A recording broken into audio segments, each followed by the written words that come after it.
The Lord be with you. And with your spirit. A reading from the Holy Gospel according to Saint Matthew. Glory to you, O Lord.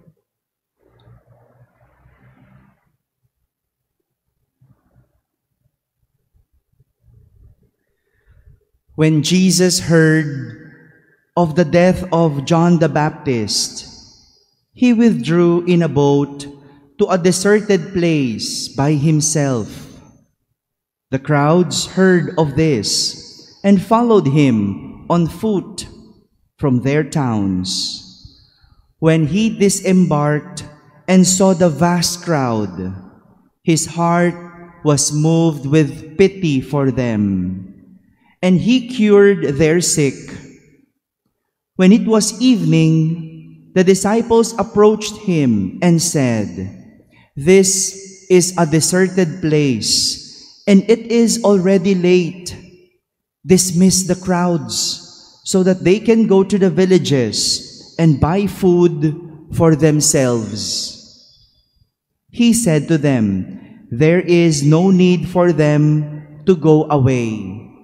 Give them some food yourselves."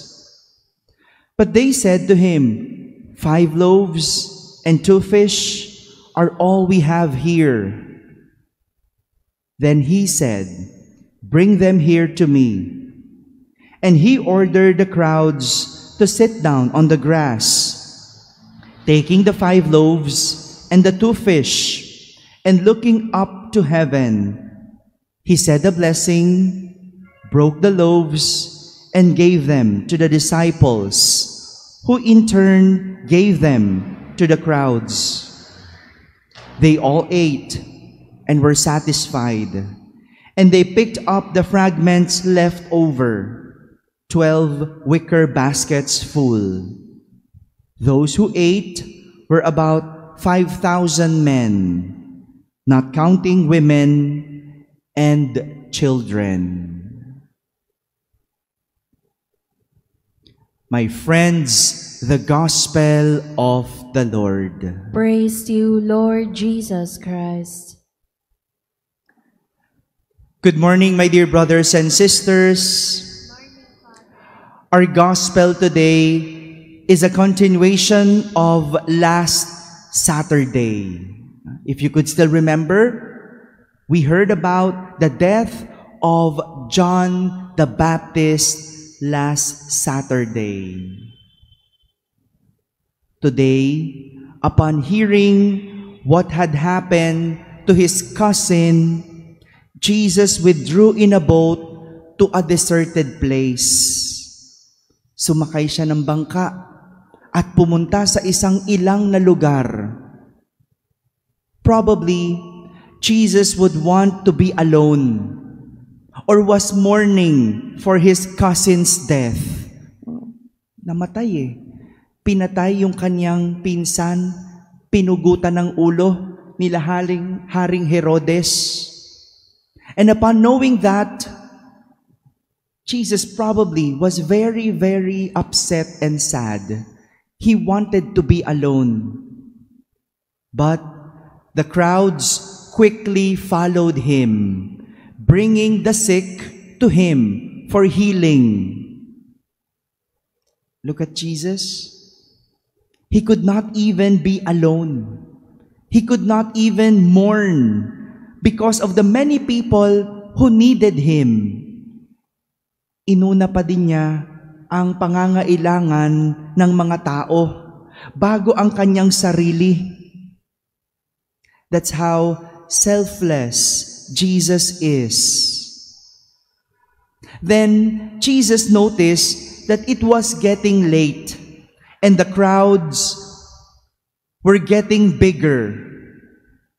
The disciples wanted to dismiss them.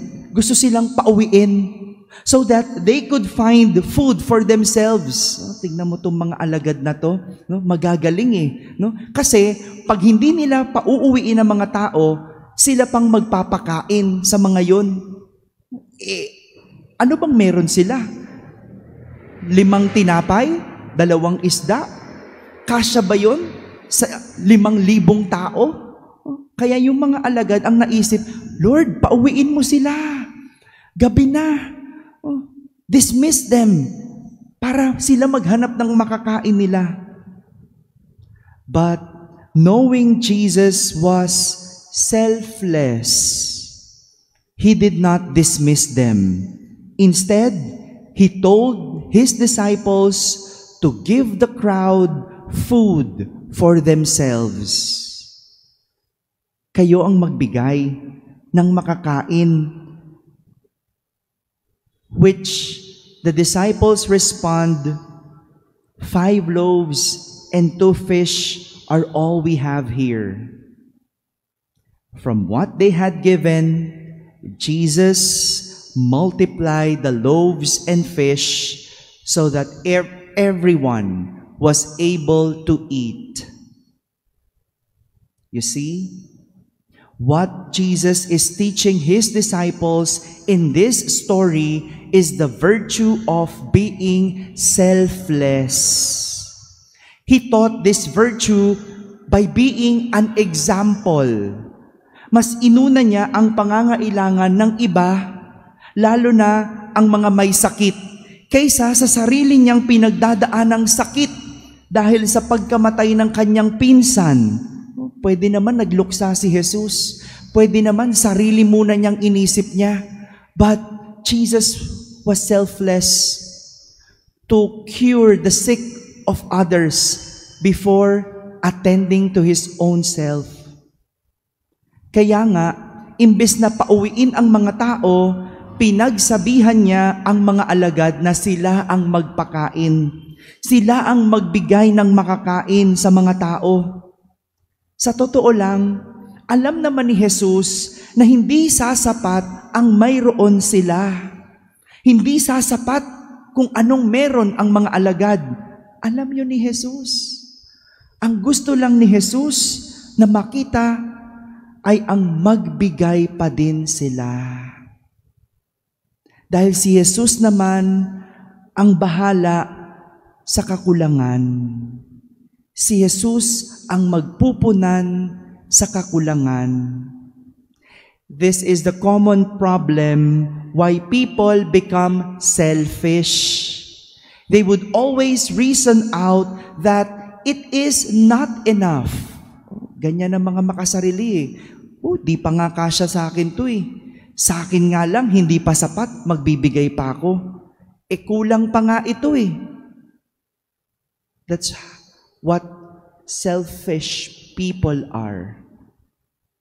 They would always look things as not enough.